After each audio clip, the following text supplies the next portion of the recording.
महायुतीच्या आमदारांनी मुख्यमंत्री, उपमुख्यमंत्री व मंत्रिपदाच्या शपथा घेतल्या आणि महाराष्ट्र एकीकडे प्रेक्षकांना भेटायला लागलाय. अर्थातच मी बोलतोय, परभणीमध्ये नक्की चाललंय तरी काय, या विषयाबद्दल आज आपण सखोल चर्चा करणार आहोत. मी आदेश वाकळे व महाराष्ट्र ऑनलाईन मध्ये मी आपल्या सगळ्यांचे स्वागत करतो. प्रेक्षक हो, परभणी नक्की का पेटलाय आणि जर पेटला असेल तर आमच्या 35 वर्षीय सोमनाथ सूर्यवंशीचा नक्की जीव कोणी घेतला, हा उद्या महाराष्ट्राला पडलेला प्रश्न आहे. नक्की सोमनाथची आमच्या चूक काय होती? चाकणमध्ये राहणारा परभणीला पेपर देण्यासाठी येतो व त्या ठिकाणी आंदोलनाला ज्यावेळेस तो बसला त्यावेळेस देखील त्याच्या हातात वही आणि पेननी त्या ठिकाणी तो लिहित होता आणि पोलिसांनी त्याच्यावरती दंगलीचा संशय घेतला, त्याच्यावर जाळपोळीचा संशय घेतला. नक्की ह्या महाराष्ट्रात चाललंय तरी काय? प्रेक्षक हो, सोमनाथच्या मृत्यूनंतर महाराष्ट्र पेटून उठलाय व त्या अगोदर संविधानाच्या शिल्पाची जी विटंबना झाली तेव्हा देखील महाराष्ट्र पेटून उठला. कोणत्या माथेफिरू आला व माथेफिरूने त्या ठिकाणी त्या शिल्पाची त्या ठिकाणी तोडफोड केली, मग ते प्रकरण पोलिसांना त्यावेळेस का हाताळता आलं नाही? त्या माथेफिरूला जागीच अटक करून त्याला का धडा शिकवला नाही? आणि सोमनाथला ज्यावेळेस जेल केली त्यावेळेस त्यांनी न्यायालयीन लढाई लढली, त्यावेळेस आदरणीय कोर्टाने त्यांना जामीन दिला नाही व त्यानंतर लगेच त्यांचा मृत्यू होतो. याबद्दल आज आपण सखोल त्याची चर्चा करणार आहोत. सोमनाथ व्यंकट सूर्यवंशी, वय वर्ष 35. आपल्या वकिलीचं शिक्षण तो परभणीतील एका विद्यालयामध्ये घेत होता.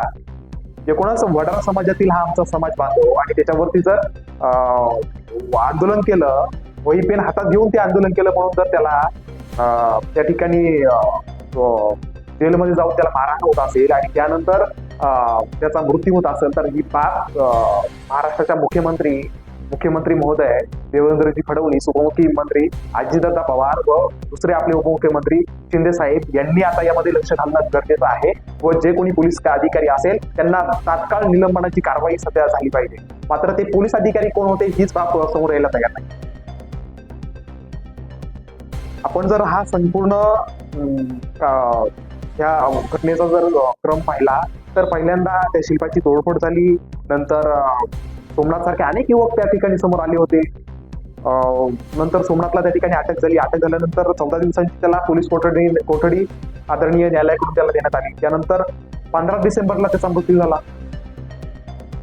त्या ठिकाणी ज्यावेळेस ह्या शिल्पाची तोडफोड झाली त्यावेळेस त्या ठिकाणी कलेक्टरांनी, त्या ठिकाणच्या जिल्हाधिकाऱ्यांनी जमावबंदीचे आदेश त्या ठिकाणी सुरू केले होते. ठीक आहे, जमावबंदीचे आदेश असताना कलेक्टर स्वतः त्या प्रकरणात, मला तर असं वाटतं की कलेक्टर असतील, जे प्रशासन असेल त्या प्रशासनाला हे प्रकरण हाताळता आलं नाही. घटना ठीक आहे, तिची तीव्रता मोठी होती, घटना मोठी होती, मात्र कलेक्टर असतील, एसपी असतील त्यांना ही घटना हाताळता आली नाही असा माझा वैयक्तिक माझा या ठिकाणी आरोप. आमच्यासारखे अनेक पत्रकार त्या ठिकाणी आज वार्तांकन करतायत, मात्र यातून आउटपुट काय येतंय? त्या ठिकाणी माझ्याकडे सगळ्यांचे आज स्टेटमेंट आहे, कोण काय बोलतोय. संजय राऊत म्हणतायत सरकार येताच घटना सुरू झालाय, म्हणजे कोणती घटना होते आणि संजय राऊत बोलले नाही असं होतच नाही. संजय राऊतांचं स्टेटमेंट काय आहे तर सरकार आल्यानंतर सरकार येताच ह्या घटना सुरू झाल्यात, हे संजय राऊतांचं स्टेटमेंट आहे. रामदास आठवले जे आहेत केंद्रीय मंत्री ते शांततेचं आव्हान करतायत, ठीक आहे. त्यानंतर आपण गिरीश महाजन आहे भाजपचे, त्यांनी तर तोंड घातलंच पाहिजे. ते म्हणतात की तो मनोरुग्ण होता, ते होता, पण भाजपसारखे हे जे नेते आहेत त्यांनी त्या ठिकाणी जाऊन वेळीच हस्तक्षेप करून हे प्रकरण हाताळायला पाहिजे होतं. ही विद्यमान सरकारची जबाबदारी आहे, त्या ठिकाणच्या पोलीस प्रशासनाची जबाबदारी आहे. पण कुठंतरी हे प्रकरण हाताळताना सगळे राजकीय, सामाजिक हे सगळे जे आहेत ते कुठंतरी कमी पडले आणि सोमनाथ सारख्या एका युवकाचा त्या ठिकाणी जीव गेलाय. प्रकाश आंबेडकर म्हणतायत की सोमनाथला न्याय देण्यासाठी आम्ही लढत राहणार आहोत, ठीक आहे. त्या ठिकाणी नंतर जितेंद्र आव्हाड त्यांनी तर तोंड घातलंच पाहिजे. ते म्हणतायत की ही बाब गंभीर आहे, तो जर मेला की त्याला मारण्यात आलं हे देखील महत्वाचं आहे म्हणतायत. परत ते म्हणतायत त्याचा पोस्टमॉर्टम रिपोर्ट येईल आणि त्यानंतर सगळे प्रश्न येईल, पण एक समाज म्हणून आपल्या समोर तोच प्रश्न पुन्हा उभा राहतो असं जितेंद्र आव्हाड म्हणतात. आता कोणता प्रश्न उभा राहतो तोच त्यांनाच माहिती. मात्र पुण्यातील चाकण परिसरामध्ये सोमनाथ हा आपलं सगळं शिक्षण घेत होता प्रेक्षकांनो, त्या ठिकाणी तो माती असेल तो त्या ठिकाणी राहण्यासाठी वास्तव्यास होता आणि 17 डिसेंबरला त्याचा पेपर होता. म्हणजे आज त्याचा पेपर होता. आज 17 डिसेंबर आहे आणि एकूणच तो त्या ठिकाणी ही घटना झाल्यानंतर तो परभणीतच वास्तव्याला होता आणि 17 डिसेंबरला आपला पेपर असल्यामुळे 2 दिवस तो अगोदर 17 डिसेंबरच्या तो परभणी शहरामध्ये आला होता. आणि आपण जर सगळं पाहिलं तर त्या 2 दिवस त्याला अवधी होता म्हणून ती एक घटना झालेली आहे. आणि एकूणच तो वकिलीच्या LLB-च्या 3ऱ्या वर्षामध्ये तो शिक्षण घेत होता. मग त्यालाही कुठंतरी वाटलं एक सामाजिक बांधिलकी म्हणून त्याला वाटलं की जर डॉक्टर बाबासाहेब आंबेडकरांच्या शिल्पाची त्या ठिकाणी नासधूस होत असेल तर आपण काय आंदोलन करू नये. आणि अभिव्यक्ती स्वातंत्र्य किंवा आंदोलन करण्याचं स्वातंत्र्य हे जे आहे ते माझ्या संविधानानेच मला दिलेलं आहे म्हणून तो युवक त्या ठिकाणी वही पेन घेऊन त्या ठिकाणी रस्त्यावरती आंदोलनाला तो बसलेला होता आणि काहीतरी लिहित त्याच्यावरती होता. आणि यानंतर त्याला अटक झाली.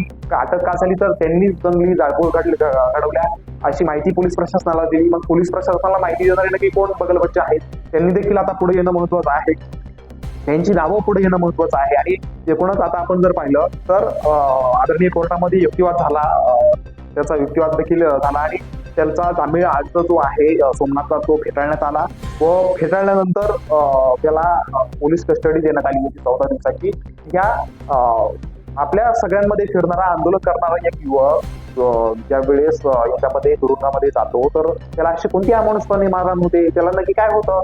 आता काही लोक म्हणतात त्याला अटॅक आला. अटॅक येईलच कसा, चालना फिरताना माणूस आहे, एक चांगला धडधाकट तरुण आहे, मग त्याला अटॅक येईल कसा. हा खरं म्हणजे माझ्यासह अनेक लोकांना हा पडलेला प्रश्न आहे. मात्र सोमनाथ सूर्यवंशीचा मृत्यू हे एक रहस्य न राहता सोमनाथला न्याय भेटला पाहिजे. आणि सध्या ज्या पद्धतीनं सगळ्या महाराष्ट्रात आपण जर पाहिलं तर बीडची घटना जर पाहिली तर एका सरपंचाला तिथे मारहाण होते, त्याचा खून होतो.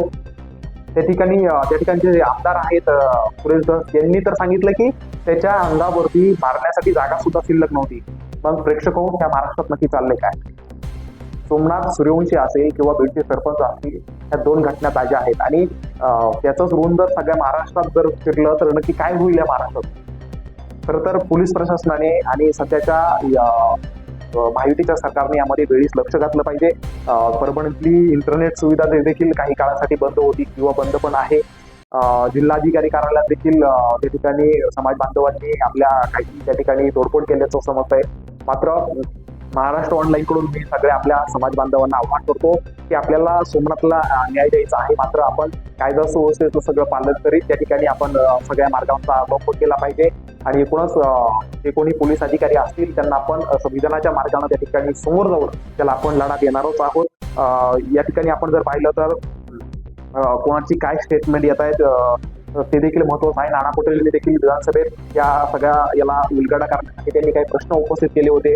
मात्र दरवेळेस प्रमाणेच फडणवीस साहेबांनी त्याच्यावरती उत्तर दिले की सरकारची भूमिका ही चांगली भूमिका त्याबद्दल आहे, चर्चा आम्ही त्याबद्दल करणार आहोत असं त्यांनी सांगितलंय. आता कोणती चर्चा आणि कशी चर्चा करतात हे आता देव जाणे. मात्र त्या ठिकाणी बंद जाळपोळ, लाठ्याकाठ्या व पोलिसांवर दगडफेक अशा कोणत्याही मार्गाचा आपण अवलंब मी आपल्या समाज बांधवांना आवाहन करतो की त्यांनी कोणत्याही त्या ठिकाणी आपली तोडफोड न करता आपल्या शांततेच्या मार्गाने हे सगळं प्रकरण हाताळायचं आहे.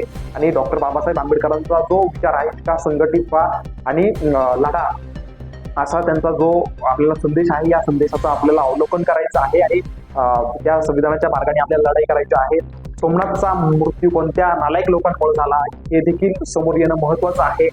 त्याच्याबद्दल आपण खऱ्या अर्थानं त्या ठिकाणी एक वेगळी कमिटी त्यावरती स्थापन करून नक्की कोण पोलीस अधिकारी आहेत व त्याला त्या ठिकाणच्या कोणत्या पोलीस अधिकाऱ्यांमुळे त्याचा मृत्यू झाला, त्याला कशा पद्धतीने मारहाण करण्यात आली आहे हे देखील आपल्याला पोस्टमॉर्टम देखील मधून पुढे आलेलं आहे. मानवाधिकारच्या संघटना आहेत त्या देखील यामध्ये काही उड्या घेण्याची शक्यता आहे. मात्र त्याचा मृत्यू नक्की काय झाला हे आता सरकारने स्पष्ट करण्याची वेळ आहे. जोपर्यंत सरकारचा एक जबाबदार व्यक्ती जोपर्यंत सांगत नाही की सोमनाथ व्यंकट सूर्यवंशी याचा मृत्यू काय झाला तोपर्यंत मला तरी वाटत नाही की आंदोलन थांबतील. कारण की जोपर्यंत अधिकृत सरकारची भूमिका कोणी मांडत नाही तोपर्यंत ही आंदोलन चालकोळ मला तरी वाटतं की समाज बांधव आहेत ते सुरू ठेवतील. त्यामुळे आता सरकारने पुढे येऊन यावरती काहीतरी ऍक्शन घेणं महत्त्वाचे आहे. बीडचे घटना जे आहे त्या ठिकाणी देखील पोलीस प्रशासन आणि स्थानिक लोकप्रतिनिधी असतील किंवा सरकारचे लोकप्रतिनिधी असतील यांनी समोर येऊन आता त्यावरती काय ऍक्शन आहे ती जाहीर करण्याची भूमिका जी आहे ती महत्वाची आहे. आणि एकूणच आपली जी न्यायव्यवस्था आहे या न्यायव्यवस्थेवरती आपला पूर्णपणे विश्वास आहे. न्यायव्यवस्थेला आपण सर्वांनी जे आहे त्याच्यावर विश्वास ठेवून या ठिकाणी काम करावं आणि नक्कीच सोमनाथ सूर्यवंशी जो 35 वर्षीय युवक आहे त्याला आपण सर्वजण या ठिकाणी भावपूर्ण श्रद्धांजली मी या ठिकाणी अर्पण करतो आणि आजच्यासाठी या ठिकाणी विशेष थांबतो. धन्यवाद. निपक्ष, रोखक तसेच सामाजिक, आर्थिक, राजकीय, शैक्षणिक, धार्मिक ह्या रोखोक बातम्यांचा आढावा घेण्यासाठी आपल्या MH ऑनलाईनला नक्की सबस्क्राईब करा. धन्यवाद.